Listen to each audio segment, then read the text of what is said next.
Good morning, students. In the last lecture, we had discussed the concept of goods and services tax. In this lecture, we are going to discuss the topic Chamber of Commerce and Industry. Chamber of Commerce and Industry is one of the most important topic of this chapter. Chamber of Commerce and Industry. Chamber of Commerce and Industry, these are the voluntary and non-profit making organization for all type of business operating in particular tertiary for the protection of interest of businessmen in general and the tertiary in particular. Basically chamber of commerce and industry है क्या? ये सबसे पहला है हमारा voluntary है और non profit making organisation है. जो हमारा chamber of commerce and industry है, इसका जो मेन मोटिव है वो प्रॉफिट अर्न करना नहीं है. इसका जो मेन मोटिव है कि वो जितने भी हमारे बिजनेसमैन हैं, बिजनेसमैन के इंटरेस्ट को प्रोटेक्ट करना. दैट मीन्स कि बिजनेसमैन को पूरी तरह से प्रोटेक्ट करना, उनको सेफ्टी और सिक्योरिटी प्रोवाइड कराना. दैट मीन्स कि chamber of commerce and industry is the representative body of businessman. जो हमारा चैम्बर ऑफ कॉमर्स है, ये बिजनेसमैन को फुली प्रोटेक्शन प्रोवाइड कराता है. It represents the business community of a particular region, irrespective of particular industry or trade. Chamber of commerce businessman के behalf पे कोई भी अगर पॉइंट रखना है एज अ लीगल, कुछ भी कोई भी इंफॉर्मेशन है वो बिजनेसमैन को प्रोवाइड कराएगा. बिजनेसमैन को पूरी तरह से क्या मार्केट में चल रहा है, क्या नई टेक्नोलॉजी आ रही है, उससे भी अवेयर कराएगा. दैट मीन्स कि बिजनेसमैन उनके लिए सेमिनार्स अरेंज कराना, किसी भी बिजनेसमैन के बीच में अगर आपस में किसी भी तरह का कोई भी प्रॉब्लम है तो उस प्रॉब्लम को सॉर्ट आउट करना, बिजनेसमैन को टाइम टू टाइम अपडेट करते रहना. दैट मीन्स कि पूरी तरह से ये बिजनेसमैन की एक रिप्रेजेंटेटिव बॉडी है. बिजनेसमैन के बिहाफ पे ये हर काम को करने के लिए रेडी रहते हैं. उनको पूरी तरह से सेफ्टी सिक्योरिटी प्रोवाइड कराना. जो chamber of commerce and industry है, इसका जो कंपोजिशन और फॉर्मेशन है वो डिफरेंट स्टेट्स में अलग अलग है. जैसे Delhi chamber of commerce, Punjab chamber of commerce, Mumbai chamber of commerce, Bengal chamber of commerce, और हर स्टेट में ये इनका अलग अलग चैम्बर ऑफ कॉमर्स होता है. और ये वॉलंटरी हैं, अपनी मर्जी से बनाते हैं और इनका मेन पर्पस है सिर्फ बिजनेसमैन को पूरी तरह से प्रोटेक्ट करना, बिजनेसमैन के बिहाफ पे बोलना, और बिजनेसमैन को अगर कोई भी प्रॉब्लम है तो उसको सॉर्ट आउट करना. पूरी तरह से ये प्रोटेक्शन प्रोवाइड कराते हैं बिजनेसमैन को. ये फंक्शंस हैं, functions of chambers of commerce. इसका फर्स्ट फंक्शन है इंटरस्टेट मूवमेंट ऑफ गुड्स. अब बिजनेसमैन जो है, अगर बिजनेसमैन को कहीं से भी गुड्स को एक स्टेट से दूसरी स्टेट में लेकर जाना है तो जो ये चैम्बर ऑफ कॉमर्स है, ये पूरी तरह से दैट मीन ये गवर्नमेंट के साथ कनेक्टेड रहते हैं. तो उससे डिस्कशन करके इनकी गुड्स को एक प्लेस से दूसरे प्लेस पर मूव कराना, और जो हमारे हाईवे हैं, रोड्स हैं, ये सारी चीज़ें कंस्ट्रक्ट कराना ताकि बिजनेसमैन को गुड्स को मूवमेंट करने में, एक प्लेस से दूसरे प्लेस पर ट्रांसफ़र करने में किसी भी तरह से कोई प्रॉब्लम ना फेस करनी पड़े. प्रमोटिंग साउंड इंफ्रास्ट्रक्चर, ये पूरी तरह से बिजनेस के 100% ये जो है पूरी तरह से बिजनेस के ही फेवर में है. तो बिजनेस में अब ये गवर्नमेंट से पूरी तरह से डिस्कशन करके जो भी एक बेटर इंफ्रास्ट्रक्चर है उनको प्रॉपर, जो रोड है, हाईवे है, ये सारी चीज़ें प्रॉपर वे से, इलेक्ट्रिसिटी है, वाटर, हर चीज़ को प्रॉपर वे से मेंटेन कराना ताकि बिजनेसमैन को किसी भी तरह की कोई प्रॉब्लम फेस ना करनी पड़े. ये जो हमारा चैम्बर ऑफ कॉमर्स है, ये कहाँ से रजिस्ट्रेशन होता है हमारा? ये FICCI, that means federation of Indian chambers of commerce and industry. Weight and measure and prevention of duplicate brand. अब ये इसमें क्या है कि ये जो कभी कभी क्या होता है कि जो हमारे अच्छे बिजनेसमैन हैं वो गुड्स की प्रोडक्शन कर रहे हैं बेटर वे से, लेकिन जो कुछ ऐसे होते हैं जो चीट करने की कोशिश करते हैं, जैसे कि उसी को जो ब्रांड है उसी का डुप्लीकेट प्रोडक्ट बनाना या फिर लेस वेट करना. तो ये जो हमारे चैम्बर ऑफ कॉमर्स है, ये गवर्नमेंट से इस चीज़ का डिस्कशन करके कि इसके लिए क्या लॉ बनाए जा सकते हैं, और जो भी इस तरह का वर्क कर रहे हैं, डुप्लीकेट ब्रांड बना रहे हैं या फिर लेस वेटिंग प्रोडक्ट का वेट कम मेज़र कर रहे हैं, तो उनके अगेंस्ट भी लीगल एक्शन लेना. लेबर लेजिस्लेशन, दैट मीन्स कि जो चैम्बर ऑफ कॉमर्स है ये हमारा लेबर के भी वेलफेयर के लिए, जैसे क्या होता है कि कभी कभी हमारे जो लेबर वेलफेयर है ये करना, रिट्रेंचमेंट होती है. कभी कभी कुछ कंपनीज जो है वो रिट्रेंचमेंट करने लगती है कि अपनी मर्जी से ही लेबर को निकालना शुरू कर दिया. तो ये चेक करते हैं कि क्यों रिट्रेंचमेंट, क्यों छटनी की गई है, क्यों एम्प्लॉयज़ को निकाला गया है. इस ऑर्गेनाइजेशन क्या क्या क्राइटेरिया है, दैट मीन्स कि लेबर लेजिस्लेशन, इसके रिगार्डिंग भी ये पूरी तरह से लॉ वगैरह गवर्नमेंट के साथ डिस्कशन करके एक प्रॉपर लॉ बनाना कि किस एज तक के एम्प्लॉयज़ वर्क कर सकते हैं, क्या प्रोविज़न है रिट्रेंचमेंट का, दैट मीन्स कि किसी भी तरह से एम्प्लॉयज़ को कोई प्रॉब्लम फेस ना करनी पड़े। हार्मोनाइजेशन ऑफ टैक्स स्ट्रक्चर, अब इसमें क्या है कि जो हमारे डिफरेंट टाइप्स के जो टैक्स थे उस सबको पूरा प्रॉपर हार्मोनाइज करना, दैट मीन्स कि अगर विद इन स्टेट है तो सेंट्रल का कितना टैक्स रेट होगा, हमारा स्टेट गवर्नमेंट का कितना टैक्स रेट होगा, और अगर हम किसी इंटर स्टेट से कुछ भी गुड्स की सेलिंग परचेजिंग करते हैं तो वो क्या होगा, दैट मीन्स कि यूनिफॉर्मिटी होनी चाहिए टैक्स स्ट्रक्चर में, ये नहीं कि किसी का कुछ टैक्स हो किसी का कुछ टैक्स हो, दैट मीन्स कि यूनिफॉर्मिटी होनी चाहिए। और वैसे भी जीएसटी के बाद तो हमारे जितने भी टैक्स थे वो सारे टैक्स को मर्ज करके एक ही टैक्स बना दिया गया, जिसे अभी हमने जीएसटी के कंसेप्ट को लास्ट लेक्चर में पढ़ाई है कि all tax are merge into one tax, that is known as goods and services tax.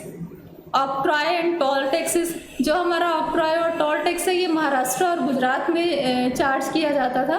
तो इसमें जब हमारे अलग अलग तरह के टैक्सेस को चार्ज किया जाता था तो उसमें क्या होता था कि कुछ हमारे हिडन टैक्सेस होते थे कि किसी ने अपनी तरह से टैक्स चार्ज कर लिया, किसी ने वैट 2% ले लिया, किसी ने 5%, एक्साइज किसी का कुछ परसेंट है, और कुछ ऐसे टैक्स होते थे जिसके बारे में गवर्नमेंट को भी पता नहीं होता था। तो क्या हुआ कि ये जितने भी टैक्सेस थे ऑक्ट्रॉय और टोल टैक्स, सबको सारे टैक्सेस को हटा के, सारे टैक्सेस को रिमूव करके सिर्फ हमारा एक ही टैक्स बन गया जिसे हम क्या कहते हैं, GST, goods and services tax. जितने भी हमारे ऑक्ट्रॉय थे और डिफरेंट टाइप के टोल टैक्सेस थे, एक्साइज ड्यूटी था, सीएसटी था, ये सारे टैक्सेस को हटा के सिर्फ हमारा एक टैक्स बन गया, GST, goods and services tax. इसमें हमारे क्या होते हैं, एक तो हमारा सीजीएसटी होता है और दूसरा हमारा क्या होता है, एसजीएसटी, यानी कि स्टेट गवर्नमेंट का भी होता है इसमें और सेंट्रल का भी। और अगर हम इंटर स्टेट परचेज करते हैं तो उस केस में हमारा IGST, integrated goods and services tax. Integrated means उसमें कंबाइन करके एक ही टैक्स चार्ज किया जाता है, उसमें सेंट्रल और स्टेट गवर्नमेंट का हमारा डिफरेंट टैक्स नहीं होता है।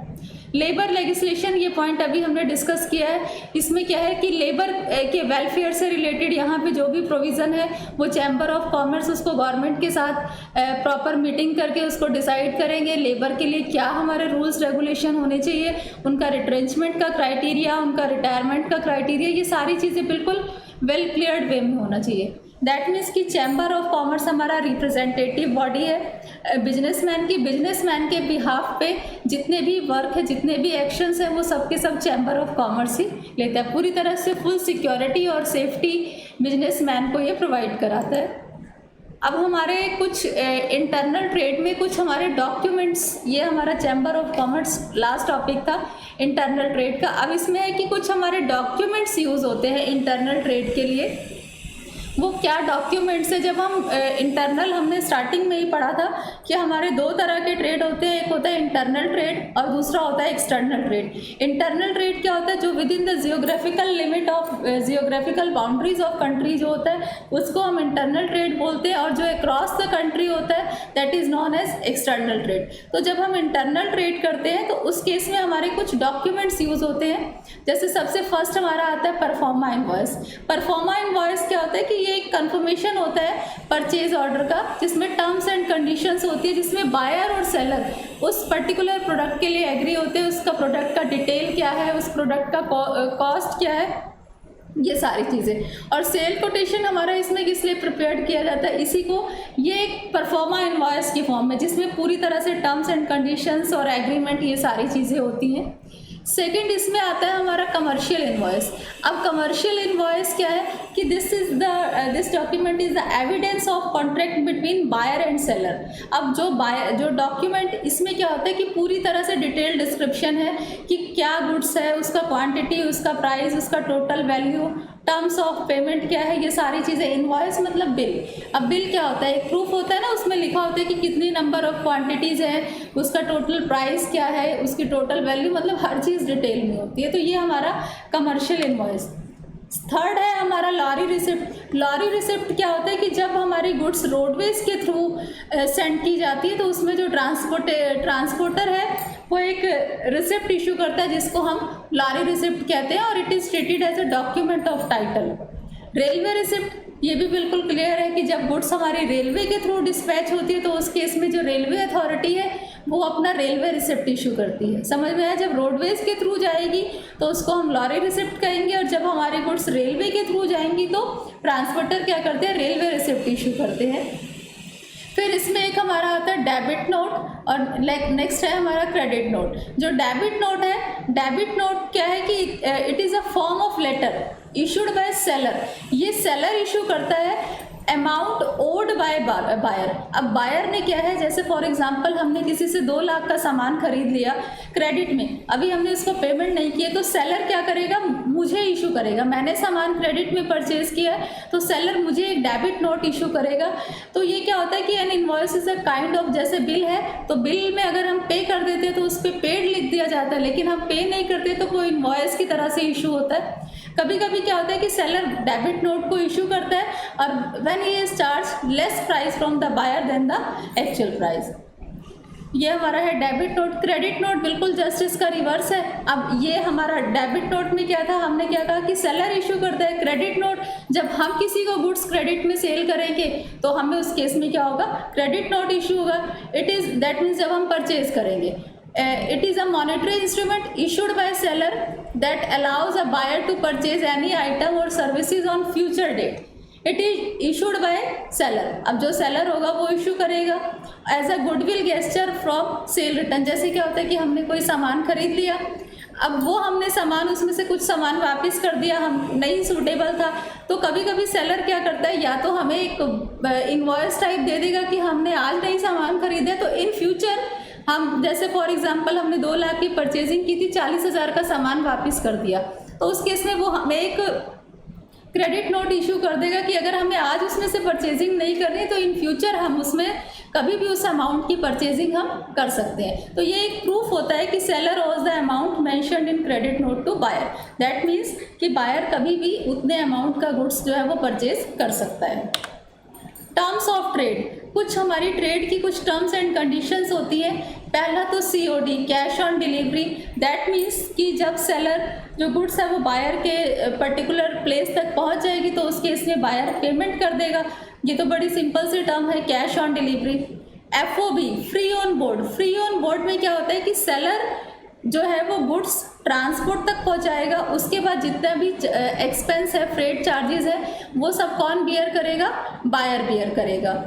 फिर है cost and freight. Cost and freight में क्या होता है कि यहाँ पे जो सेलर है, सेलर यहाँ पे गुड्स को सेलर जो है गुड्स को फ्रेट चार्जेस भी बियर करेगा, लेकिन इसमें क्या है कि जो रिस्क है गुड्स का वो किसका होगा? बायर का। लेकिन कॉस्ट, इंश्योरेंस एंड फ्रेट में सब कुछ, वो जो फ्रेट चार्जेस है, फ्रेट चार्जेस भी, गुड्स का रिस्क, वो सारी चीज़ें कौन बियर करेगा? सेलर ही बियर करेगा। देखो ये तीनों में कंफ्यूजन नहीं होना चाहिए। फ्री ऑन बोर्ड में क्या है कि जो सेलर है वो सिर्फ ट्रांसपोर्ट तक गुड्स को पहुंचाएगा, बाकी सारा खर्चा किसका है? बायर का। कॉस्ट एंड फ्रेट में क्या है कि सेलर फ्रेट चार्जेस को बियर करेगा, लेकिन पूरा का पूरा जो गुड्स का रिस्क है वो किसका है? बायर का। लेकिन कॉस्ट, इंश्योरेंस एंड फ्रेट में क्या है कि फ्रेट का जो किराया भाड़ा लग रहा है वो, इंश्योरेंस और जो ओवरऑल रिस्क है वो सारा किसका होगा? बायर का। उसके बाद है errors and omission expected. Errors and omission expected में हमारा क्या है कि कभी कभी क्या होता है कि जो हमारे कुछ लीगल फॉर्मेलिटीज़ होती है, या फिर जो बायर है या सेलर से अगर किसी भी तरह की, किसी भी पेपर वर्क में किसी भी तरह की कोई मिस्टेक हो जाती है, तो उसको अवॉइड करने के लिए error and omission expected prepare किया जाता है कि हमारे जो लीगल एक्सपेंसेस है वो थोड़े से हमारे कम हो जाए। तो ये हमारा इस चैप्टर का लास्ट टॉपिक था। ये होमवर्क है, right a short note on chamber of commerce and explain functions of chamber of commerce, explain main documents used in internal trade and explain terms of trade. Hope so this lecture is clear to everyone. Thank you.